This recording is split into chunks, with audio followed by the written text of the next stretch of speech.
Alright, ladies and gentlemen, welcome to my channel. Welcome to another video.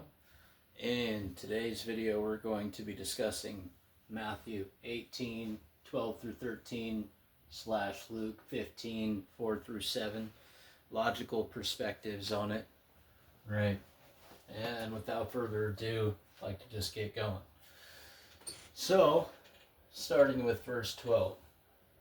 If a man has 100 sheep, and one of them goes astray, does he not leave the 99 and go to the mountains to seek the one that is straying? And if he should find it, assuredly I say to you, he rejoices more over that sheep than over the 99 that did not go astray. All right, so this is kind of touching on something that I find interesting in the TV series Spartacus.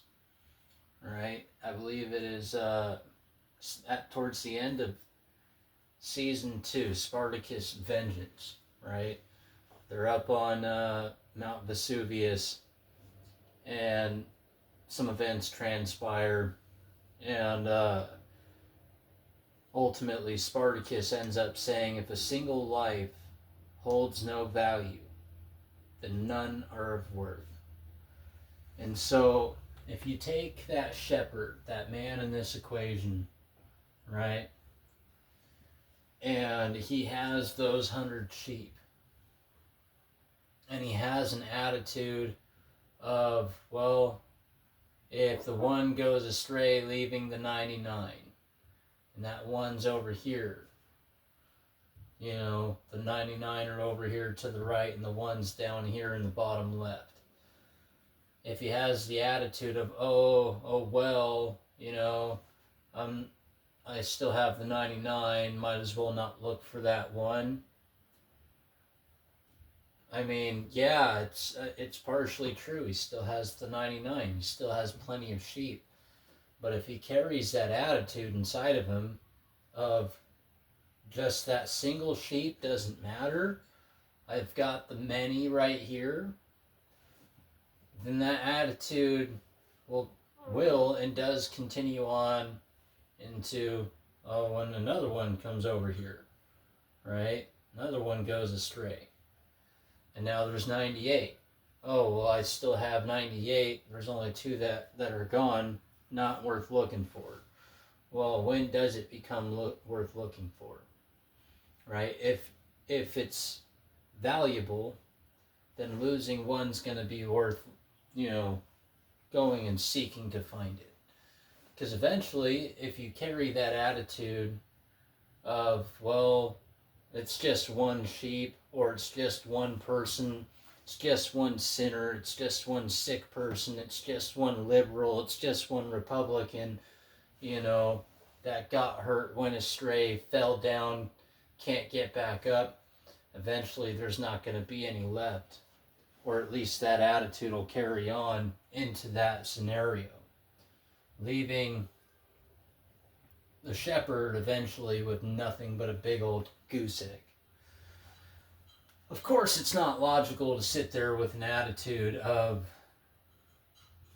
well, you know, it's just one sheep, so I'm not going to go look for it.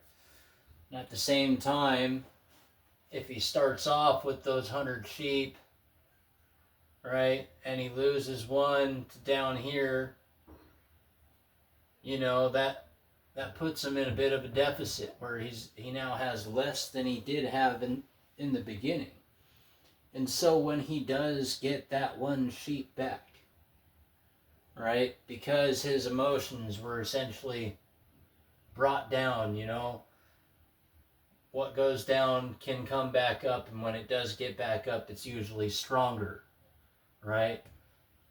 By overcoming the resistance, by overcoming the deficit, by overcoming the debt, you tend to be a bit stronger in finances. You tend to be a bit stronger in the way that your body functions, by being able to overcome that resistance where you tear yourself down a little bit. You're a bit stronger. Does that mean to necessarily go astray on purpose? I mean, I'm not gonna say that one way or the other. I have my own personal thoughts on that. I think that there's a time to do it and a time not to. And in any case, it is a time to learn a lesson.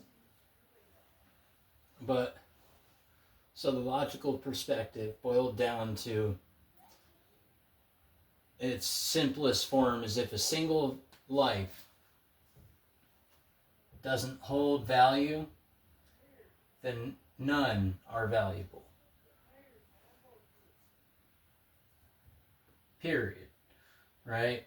And it's something that I've touched on in my previous videos too, is the basis of the many is the individual. Right? You can't have societal rights without first setting up individual rights. See what I'm saying? Right? Because the society consists of individuals. Without individuals, there's no society. You know, the society happens when, you know, two people come together and decide that they want to work towards a common cause. Or you can call it a conspiracy, right? Whatever the case may be, whatever you want to talk about here. Conspiracies happen. Not all are bad, some are good. People conspire towards good things. But that's not my point. Point being, the basis of the many is many individuals. So a society built up of individuals requires a set of individual rights and values. And so if the individual is of no value or little value, then that same thing applies to the many and the whole collective unit as well. That's, I mean, simple logic there. Makes perfect sense on my end, might not to everybody. As a matter of fact, I know it doesn't to everybody because I have these conversations, you know, where you kind of have to sit there and explain to someone in the most loving way possible in the moment that, you know, it, like, if my rights don't matter, then the rights of the society that I live in don't matter because the individual's rights are the foundational basis for the many, as far as that goes. So anyways, I hope you guys are getting stuff out of my content. If you are, great, you know. I see that, you know, I'm getting some viewership. Hopefully you guys get stuff and are doing research on your own. Just hopefully through enough time, dedication, effort, and attention, study and reflection, meditation, contemplation upon things, understanding can come to everybody in a way that brings balance back to the world. Because I don't know about you guys, but what I'm seeing out in the world, I mean, even amongst my close friends and people that I was once really, really close to, I mean, there's a lot of chaos out there. So, hope you guys are liking this.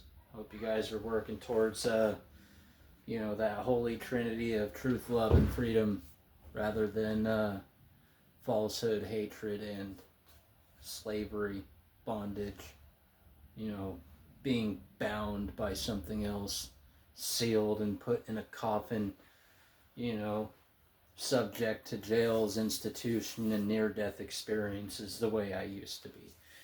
Anyways, talk to you later.